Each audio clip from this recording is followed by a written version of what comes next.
होगा और किस पार्टी को नुकसान। साथ ही ये भी चर्चा है कि छत्तीसगढ़ में मतदान का प्रतिशत बढ़ना क्या मौजूदा सरकार को फायदा पहुंचाएगा। आइए देखिए।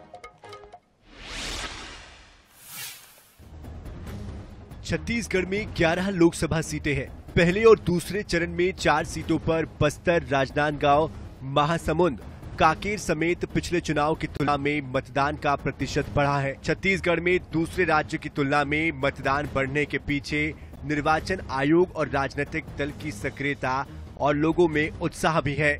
साल 2014 और 2019 में मतदान का प्रतिशत बढ़ने से बीजेपी का वोट प्रतिशत बढ़ा था। इस बार दोनों पूर्व सीएम भूपेश बघेल क्या कुछ कहना, चलिए सीधे ले चलते हैं।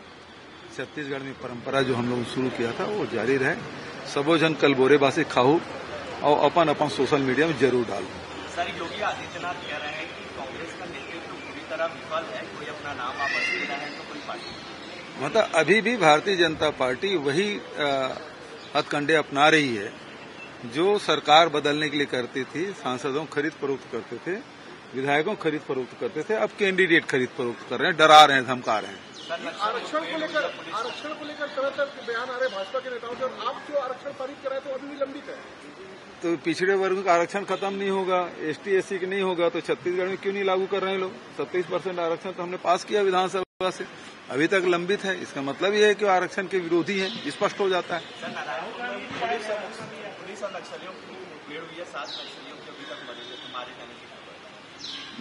जवानों को बधाई और लगातार इस प्रकार से गतिविधि जारी रखनी चाहिए ताकि नक्सली और बेखौफ में आए।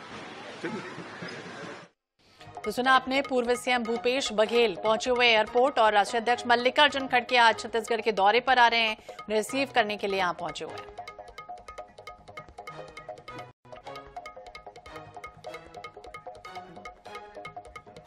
तो चूंकि हम चर्चा कर रहे थे कि मध्य प्रदेश में तो कम वोटिंग हुई, लेकिन छत्तीसगढ़ में इसके उलट दिखा, यानी मतदान प्रतिशत बढ़ा है। इसके क्या फायदे हैं और क्या नुकसान है, चलिए वो खबर आपको एक बार फिर से दिखाते हैं। छत्तीसगढ़ में 11 लोकसभा सीटें हैं। पहले और दूसरे चरण में 4 सीटों पर बस्तर, राजनांदगांव, महासमुंद, कांकेर समेत पिछले चुनाव की तुलना में मतदान का प्रतिशत बढ़ा है। छत्तीसगढ़ में दूसरे राज्य की तुलना में मतदान बढ़ने के पीछे निर्वाचन आयोग और राजनीतिक दल की सक्रियता और लोगों में उत्साह भी है। साल 2014 और 2019 में मतदान का प्रतिशत बढ़ने से बीजेपी का वोट प्रतिशत बढ़ा था। इस बार दोनों चरणों की 4 सीटों में मतदान 1% बढ़ा है। मत प्रतिशत बढ़ा।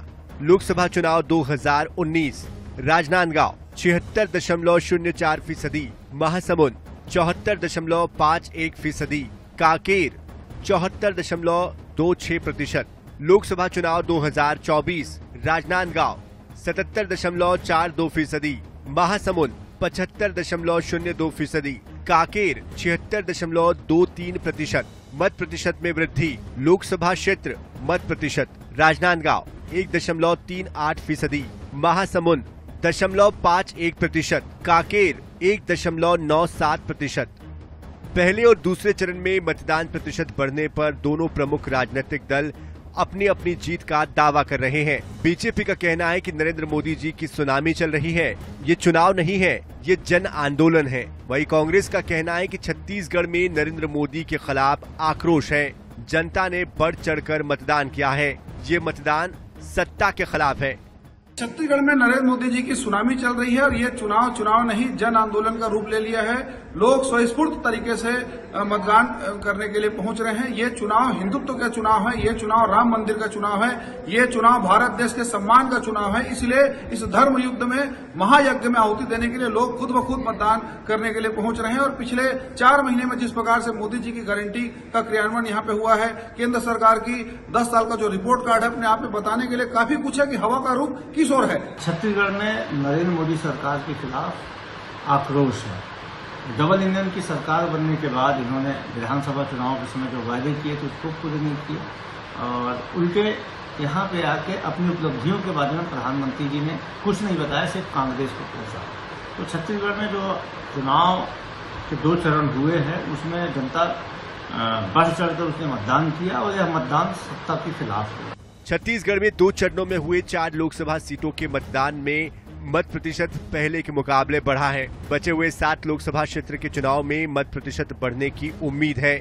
मतदान बढ़ने से किसको फायदा होगा, ये तो 4 जून को ही सामने आएगा। रायपुर से